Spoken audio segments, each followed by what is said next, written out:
My senior year at Clifford J. Scott High School in East Orange, New Jersey, I did caricatures of my high school teachers.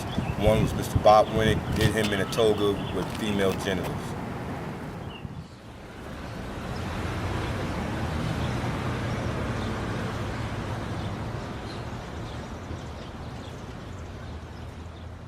Your mind is my canvas. You know, people are my street art. And I'm having conversations with generations yet unborn. I'm writing everywhere. People get caught up with writing a big wall, or how big the wall is. The sidewalks are canvas, the walls, doors, the street. It's not about the surface. It's about creating an exhibition. It's about having a conversation in an unrestricted environment, AKA the street. My brain, I keep it constantly engaged. It's the only tool I need to create.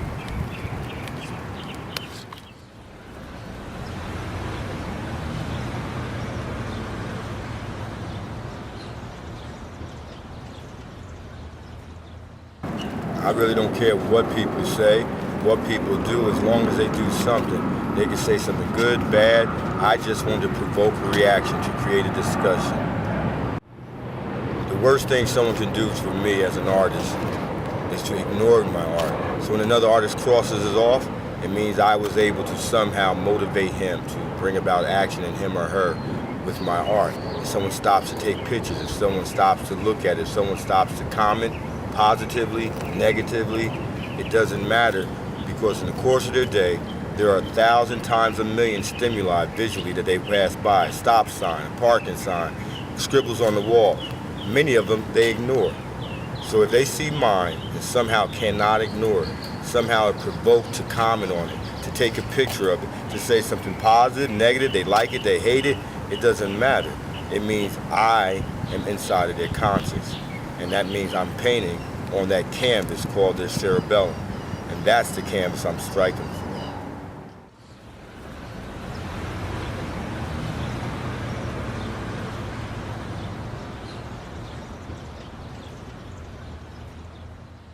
I mean, the only street artist I really admire, other than myself, is Banksy. I think he is the Michael Jordan of street art.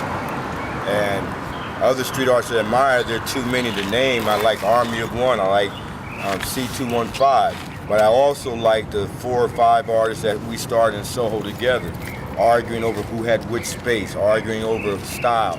And now all 4 or 5 of us don't sell on the street. I think that's inspirational for other young generation of kids to know that we worked hard. And now 81, we just did the Michael Jordan Must Be the Shoes video for Michael Jordan's 50th anniversary. Tuise and Ski, who I think recently did something for the Magna Carta album. Leghead and Love Child. All of these young artists are realizing that they have control of their destiny, of their art.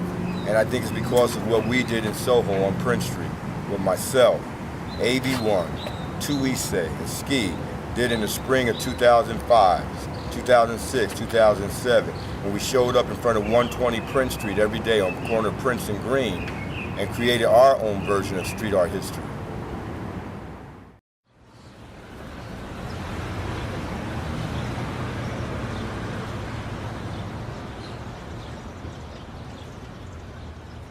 Because the revolution is in the streets, and street art is unrestricted, unrestrained. It's the voice of the people. It's the people's angst, it's the people's anger, it's the people's jubilation. It's the people having their say whether you want to hear it or not. I think street art is important because art was controlled for too long by galleries, the bourgeois, and the elite. They decided what you got to see in the museums. They decided what you got to see in galleries. And it was their taste that decided what is and what isn't art. But art is no more than a visual language. And just like a child can speak, I can speak, we're all speaking. Who's to say that one can speak and someone else couldn't? So when artists decided not to go to the bureaucracy of galleries, not to go to the bureaucracy of museums, to just bring their stuff out to the street, then every voice had value. And then the people decided what they liked. It was no longer the wealthy building owner, no longer the wealthy museum patron who decided this artist gets to come up and that artist doesn't. Now we, the artists, decide, and the public has a voice as well. It's an uncurated, constantly evolving exhibition that no one controls. The minute you start allowing building owners and those with affluence and influence to control what's on the wall, then the outside exhibition becomes the same as the inside exhibition, controlled by those who are wealthy enough to own buildings, wealthy enough to have property to say, I like this artist, I don't like that artist. And that's not what street art is. My relentless paintbrushes, aerosol canes, neither seek nor require permission. And you may call me a nobody, all right, then I'm going to leave in the history book that this nobody, unrelentlessly, persistently, left his mark on the world and had a conversation with generations yet unborn. The same way Tolstoy wrote a book, War and Peace, and it affects future political thinking, well, this nobody who wrote messages of love and humanity all around the world is going to be having conversations not just with you, not just with your children, but with your children's children and your children's grandchildren. They're going to be thinking about love over hate. They're going to be thinking about what I meant when I said I am not defined by your ignorance. Because rather than sitting around wasting my energy because someone called me a nigger or called me stupid, I'm not defined by the words coming out of their mouth. I'm going to prove to them what this nobody can do. I define who I am. And that's the message of my legacy. That's the message of my street art. I didn't wait for the big galleries to give me a show. I came to the street, ain't nobody. I went up on the street, sold my art, put my art, and now I travel around the world just like Banksy, just like Shepard Fairey, in museum shows. And the galleries don't control this nobody. Nobody does.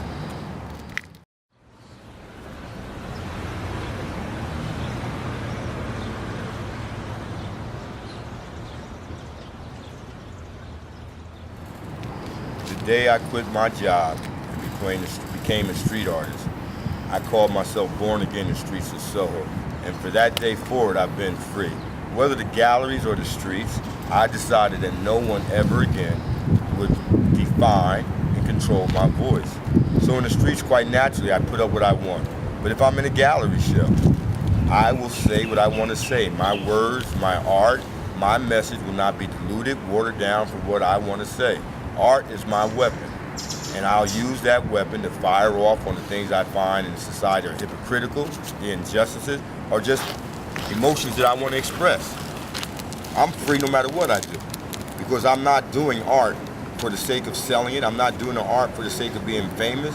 I'm doing art because I'm trying to leave a legacy for my 3 children. That's the main reason why I'm doing art. I want those 3 children to know that their father was not a nobody, that he was a somebody, and that they are heirs to my throne. That's why my crown has 3 jewels on it. It has nothing to do with Basquiat. But I guarantee you, when this nobody leaves the planet, just like Basquiat said he wanted to box with Chernobyl, well, I'm gonna box with Chernobyl, Basquiat, and Warhol. And my kid, my son Xavier, my daughter Sienna, and my other daughter Salome, they're gonna live like Vito Chernobyl. They'll be able to live on the water, travel all over the world, and do the things that others do because my influence via my art will be passed down to them.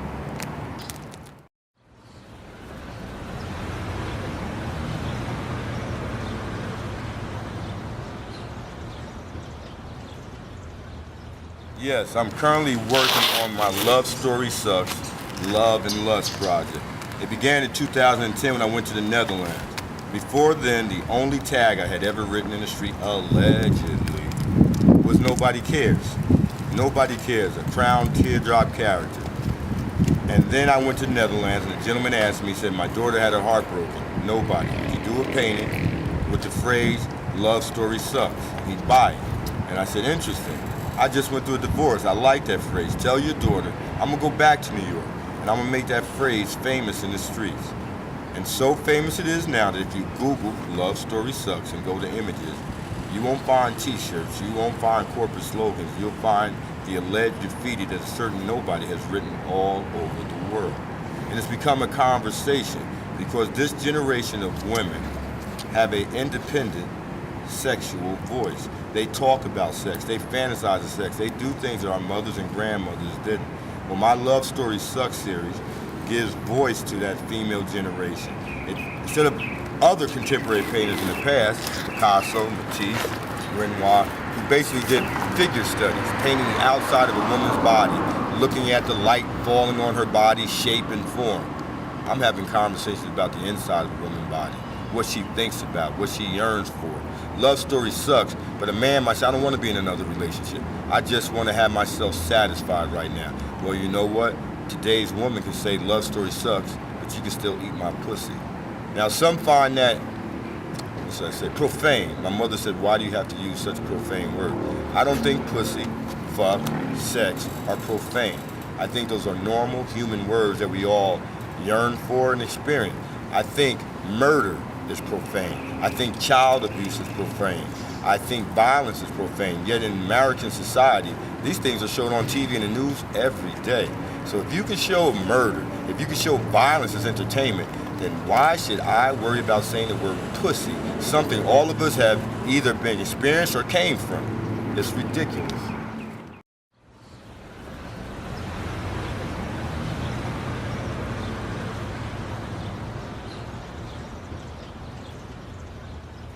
I didn't choose Wynwood. Wynwood chose me. I came here for Art Basel last year, and a wealthy businessman flew me down here. And after I got here, he used me, stole my art, and I got caught doing graffiti, so I had to face the time of my charge. I came back March 11th to do my time. The case was thrown out.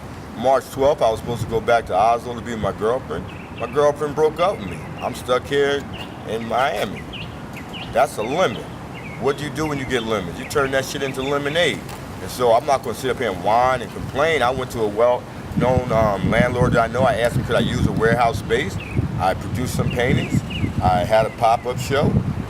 And now this is the new community I'm living and working in. I go where my art and my heart takes me. It's a journey. It's not about the destination. It's about the journey.